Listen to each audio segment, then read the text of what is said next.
po sa Pelangi. Ako po si Sina Lubisco. Ako naman po si Benji Rosales. At ituturo po namin kayo dito sa aming bayan. And ang ating first stop ay ang aming tahanan, ang Bahay Obispo. Tara! Let's go! Ayan, makita niyo naman ang mural Ang ni mural ko Benji. dito. Yan ang mural ni Benji na ipinunta ng aking nanay. Pero siya nga ba talaga? Abangan nyo! Ito ang sala namin na kasing kulay ng aming pamilya. Ayan. Daming Ang paintings. daming paintings. Tapos kung mapapansin nyo, medyo nabawasan siya kasi kailangan magbenta ni Sinag ng paintings para makapatustos dun sa Mga pangailangan, mga bayarin sa bahay. Tsaka kasama na dun yung Destiny's Friends. Aww. At ito naman ang aming hapagkainan. Siyempre, dito kami nagsasama-sama at kumakain. Nakasalo ko sila before sa breakfast at saka sa unang gabi ko dito sa Pelangi. Dito lahat nangyayari yun sa pagkain. Sa table na. Oh. At ngayon, pupuntahan na natin ang aking kwarto. Welcome sa aking room. Dito nangyayari ang lahat. Dito madalas ako mag-moment mag-isa, magmuni-muni sa aking kama kasama yung kapatid ko, si Tala. In fairness, bago yung bedsheets, bago pala. At ayan, tapos ko na kayong itour sa aming munting tahanan. Ngayon naman, ito naman kayo ni Benji sa iba't ibang parte pa ng Pelangi. Ayun na! Dito sa likod, ito yung pond. Dito, kami unang nakapag-banding ni Sinag nun. Naalala nyo, nalaglag ako dun sa area na yan. Diyan ako naligo nun eh. And kumbaga ito yung isa sa mga places na very special din kay Sinag kapag binabalikan niya. So kung makikita nyo, meron din mga isda talaga dito. Ayan, may tilapia, merong koi, tsaka may mga tadpoles. Maraming palaka dito. Dito naman tayo ngayon sa sari-sari store ni Ninay. Kaya lang kung mapapansin nyo ngayon, wala masyadong tinda kasi namamalengke pa siya eh. Out of stock kumbaga. So dito madalas nagbabanding yung magkakaibigan, si Sinag, si Ninay, si Badong, at saka si Arman. Yan, dito sila lagi nagtatambayan. Actually, marami rin nangyayari dito mga bagay na hindi alam ni Benji. Hindi ko alam pa pinag-uusapan ba nila ako dito or what. Pero, yun. Ito yung common place or tambayan nila Sinag dito sa Pelangi. At dito sa Pelangi, since halos lahat ng tao dito mga artist, kagaya ng family nila Sinag, ng Obispo family, si Mang Teddy, isang sculptor, si Aling Sally, isang painter.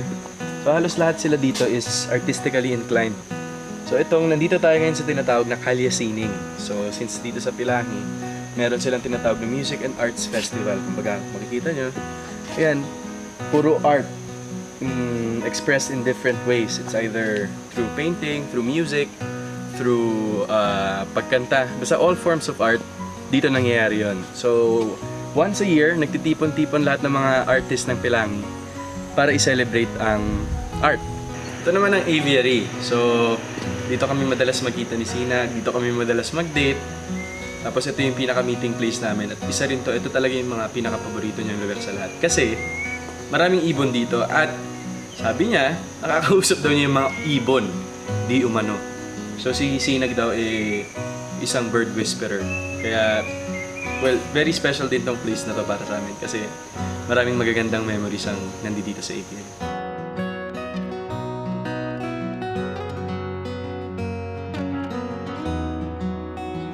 Ngayon, andito naman tayo sa Raspberry Farm dito sa Pelangi. Ito, dito tayo makakakita ng raspberry. So ako, natuwa ako na meron palang ganito sa Pelangi. At ito ang tinatawag na sapinit. Tagalog version ng raspberry, pero masarap siya.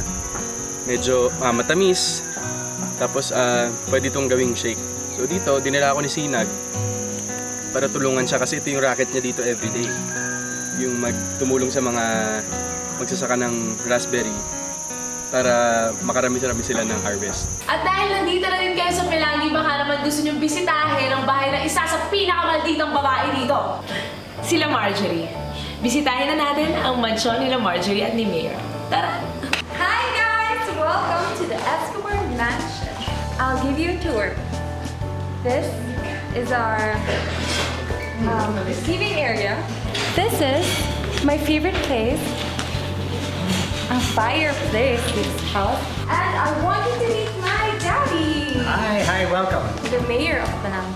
Welcome kayo dito sa bahay namin. Anytime nandito kayo sa Pelanggia. I love this house. So this is like my castle. Oh, and guys, I want you to meet my Yaya Teresin. Yaya! Yes! Hi! Hi! Welcome! I think that's it, guys. Thank you for visiting. Ano ba naman yan, babe? Sinabi ko naman sa'yo, huwag kang nagpapawis eh. Saan ang init, babe? Ang init. Yung kabila. Ano ba yan? Uy! Guys, tigil yan! May hanap ba kayo nagpupura sa akin ng kilikili? May mga nanonood sa atin? Meron ba? Oo! Diyan po, pasensya na po kayo. Ay. Ngayon nakita niyo na ang bahay ni na Marjorie. Gumuwi naman tayo sa workshop ni Mang Teddy. Gumuwi? Ako po si Teddy Obispo, ama ni Sinag. At ito pong nakikita ninyo sa likod ay ang aking workshop. Dito ko po ginagawa at inuukit yung iba't ibang mga obra. At sa mga hindi nakakaalam, dito rin po ginawa yung Destiny's Promise. Salamat po sa pagsama sa aming Pelangi Tour at syempre para lubos nyo pa makilala ang aming bayan, tutok lang sa Destined to be Yours, Lunes hanggang Biyernes pagkatapos ng Encantadia. At para sa iba pang exclusive articles, photos and videos, just visit destinedtobeyours.com.ph.